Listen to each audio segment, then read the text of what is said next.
हर डर के पीछे होती है एक कहानी, और हर कहानी के पीछे छुपा होता है एक सच्चा राज। मैं हूं आपका हॉरर दोस्त, और आज हम खोलेंगे एक और भयानक फिल्म का राज, सीन दर सीन।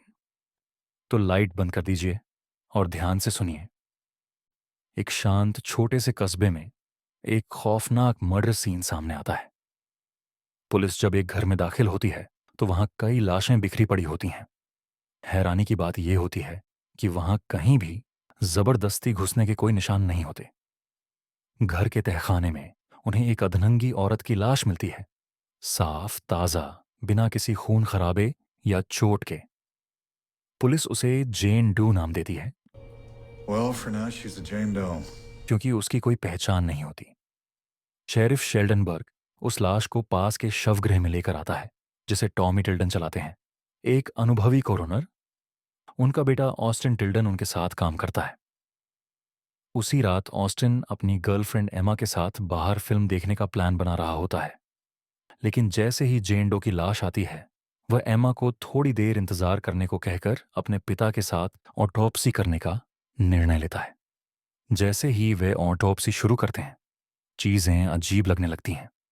बाहर से शरीर एकदम साफ सुथरा है, जैसे किसी मॉडल का हो, लेकिन अंदर से वो पूरी तरह तहस नहस है। टखनों और कलाई पर बंधे जाने के निशान हैं, लेकिन ऊपर से त्वचा पर कोई कट या चोट नहीं।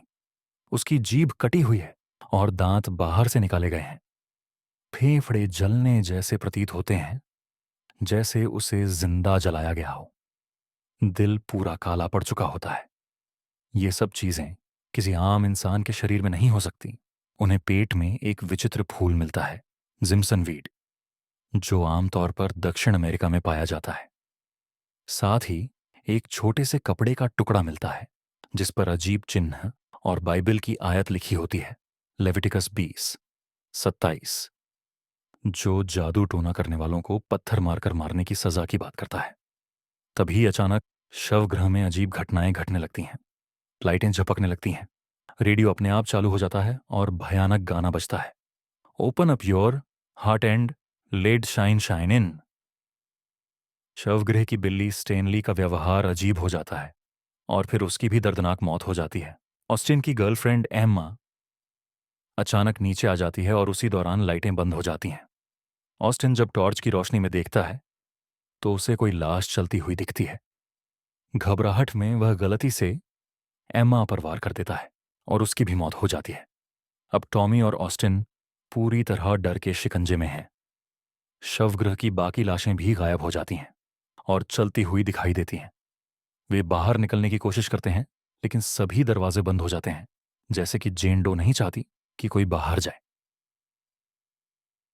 टॉमी अब कहता है कि जेन डो के साथ कुछ अनहोनी हुई थी, कोई रिचुअल टॉर्चर, और वो पूरी पीड़ा उसके शरीर में समाई हुई है। वह यह भी मानता है कि शायद वह असल में एक निर्दोष लड़की थी, जिस पर किसी ने काला जादू करने की कोशिश की, लेकिन वो जिंदा रही और उस पूरे टॉर्चर को आत्मा में समेटकर अब एक अभिशाप बन चुकी है। वह ये भी महसूस करता है कि हर वो चीज जो उन्होंने ऑटोप्सी के दौरान की, जैसे पसलियां काटना, चमड़ी खोलना, सब दर्द अब जेन डो उन पर पलट रही है। तभी टॉमी की हड्डियां खुद ब खुद टूटने लगती हैं, चमड़ी जलने लगती है और वह पूरी तरह उसी दर्द से गुजरता है जैसा उन्होंने बॉडी में देखा था।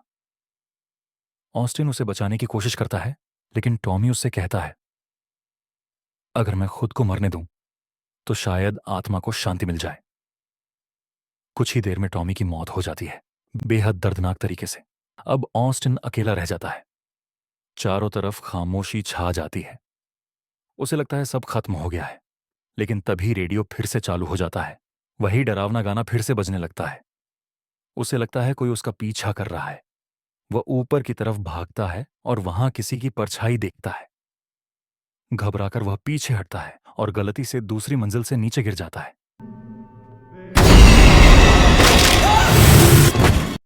उसकी भी मौत हो जाती है। अगली सुबह पुलिस आती है और सब कुछ तबाह पाती है।